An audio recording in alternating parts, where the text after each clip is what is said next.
Okay, so there is a a trick with having multiple didgeridoos. We're gonna get to documenting this. See if I can get some people to help me understand this better. So there's a certain note that I do on a didgeridoo, on the one you guys see me playing, right? Let me grab the other one second.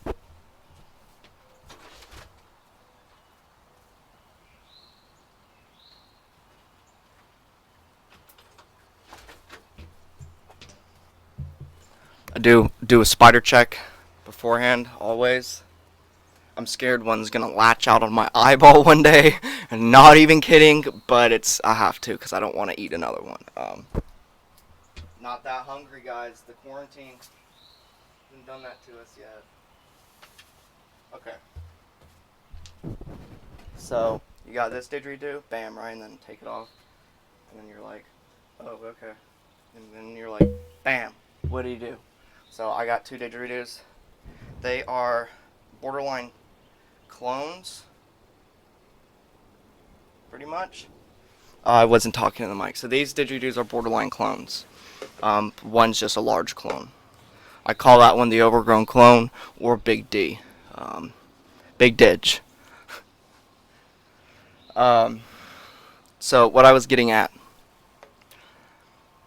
there's a certain note that I play on this one, right? Then if I play other notes and practice on this, even for 10, 15 minutes, then jump back onto this one, it's like I have all of this growth to work with inside that note, and I can just, because it's like expand everything and stuff, and then I just have more control. Um, but at the same time, when I first started doing that, it was like I can't get back to the same notes now. I don't. It's like it messed up a what is that called? Not like a pressure gauge. I guess maybe kinda. Ooh, caterpillar.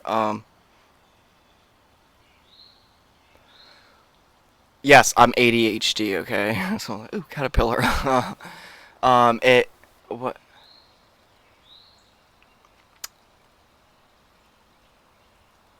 I don't know. It does something, and I can't think of the word for it to quite explain it, but it does it.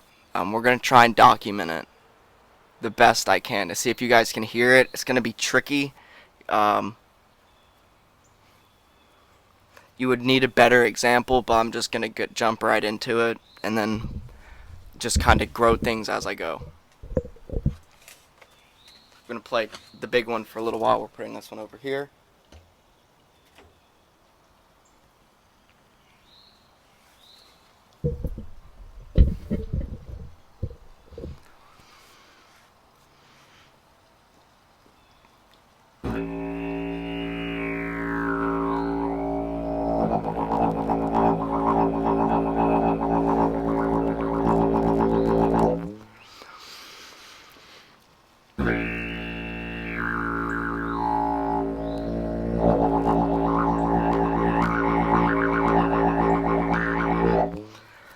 Maybe you guys didn't hear the bell going off. I didn't do a quality check on a 30-minute video because I'm just trying to get the content out there on previous video before this. But the point still stands. The point is that I'm going to sit here, I'm going to play this we're going to do like a 10-minute. I'm going to keep track about how long. Just sit there, play. And then I'm going to jump back to that one, and then we're going to see the change from it. Then I'm going to get my third didgeridoo, which has a very unique feature on top of another unique feature that happened by accident. Now I need to pretty much crack every single mouthpiece on every single didgeridoo and find out which, maybe when I'm like a multi-billionaire or something like that. I don't know. It has a weird effect. Sometimes it like decompresses the note by accident when I get it too strong, or like maybe I'm holding it to it, or it's warming up and the plastic's bending, or whatever, when it bows kinda, but it has a split right there, and it has some weird effects, and I still don't quite understand it, so I don't play it as much. I did find the make of it online, so if you guys want to gift that to me, and then it's like $30 or something like that, I'll throw my Amazon wish list up. It's called Taka. I'll throw it up on there at some point. Okay, here we go.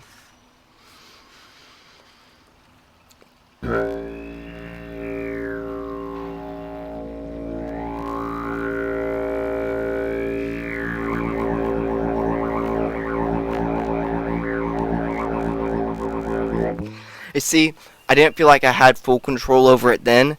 That, when I first started playing, it was like, okay, now I know exactly when I need to transition and move to my other didgeridoo. This one.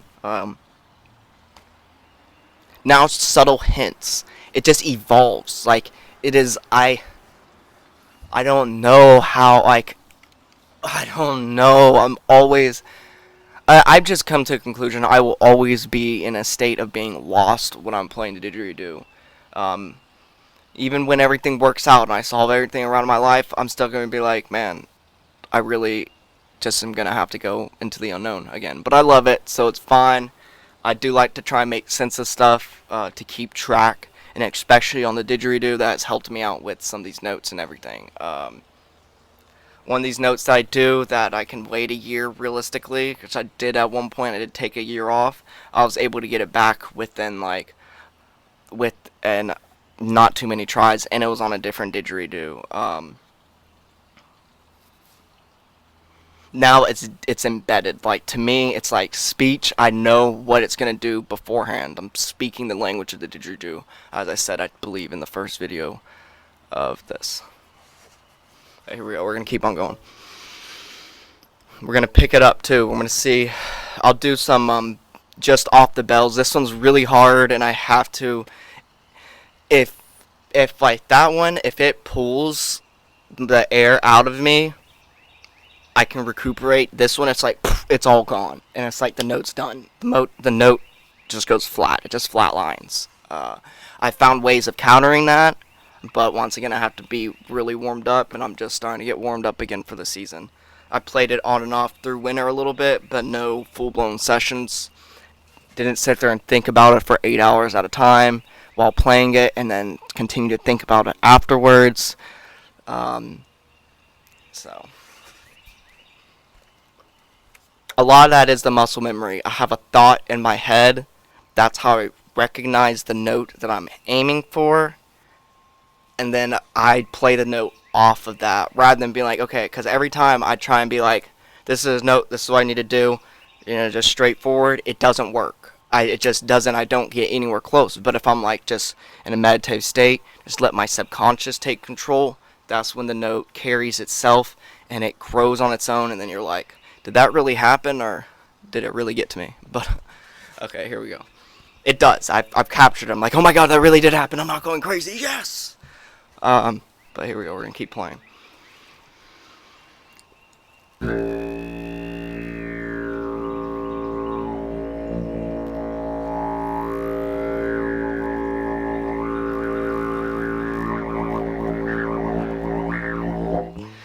I see I made a transition, had to let out some air, and it just like opened up everything. It just like bam, now you just took out 70% of your supply. But that was going pretty good. A lot of times when I'm doing concentrations, it's to conserve my air, the airflow, regulate it. But it takes a lot of warm up on this.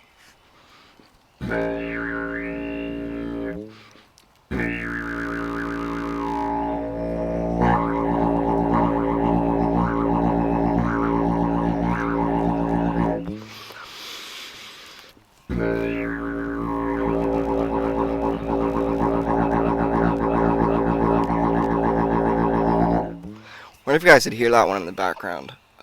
Starting to get hot. Starting to get hot. Gonna keep on going. Let me do the deed over here real quick. Make sure you guys don't see what's going on. I'm gonna talk to you. We're gonna give you a look into the backyard while we do it. Oh my god, I don't want to put it there. There is. Oh wait, no, it's not a spider. Oh, okay.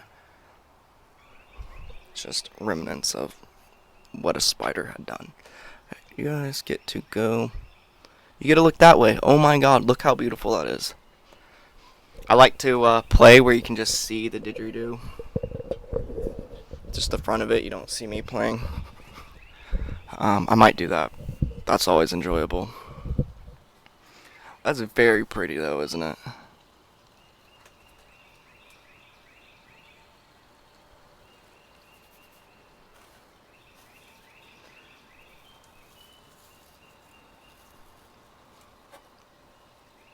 This is tobacco. I've been cutting back. I am Mick Stoney. I'm MC Stoney, Stoney the Entertainer, but I've had to cut back to maintain my growth, my ganja intake, um, tolerance and stuff, like perma tolerance going on. Um, so I've cut back. We are in quarantine.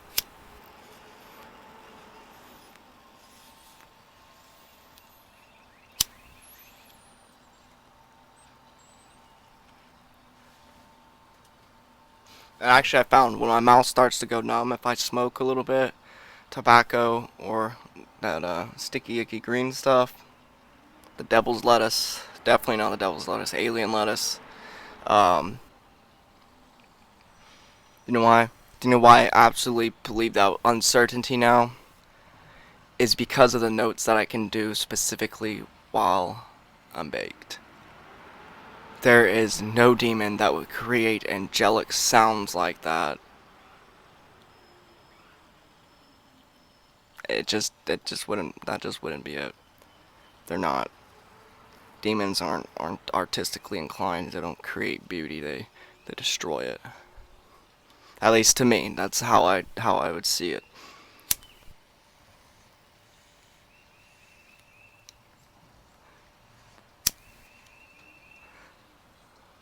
But yeah, it stops a certain level of numbness. But it does work better. It has two effects. One, it enhances my hearing. I do believe that after a lot of my ears ring constantly, and every time your ear rings, that means like supposedly you've lost a one of the sounds you can hear, a portion of it, which there's a lot, so it's not that big of a deal. Um, but maybe it's because of that. But in order for me to hit certain notes, I need to have that enhanced hearing because I have to transition at the exact time while using my entire body. Um, and given I can only do that once every few days now because it does not have the same desired effect if I don't wait a few days in between. I, it's just, it's gotten harder. It's gotten harder. I'm steadily getting older. There's supposed to be wisdom with age, which there's definitely wisdom growing, but there's downsides. So that's why I want to start documenting stuff while I'm in my youth still, barely. I'll be 27 on 420. Coming up here real soon. And I will probably just live stream and play the didgeridoo all day, as I used to. That's usually what I do for my birthday, so we'll see.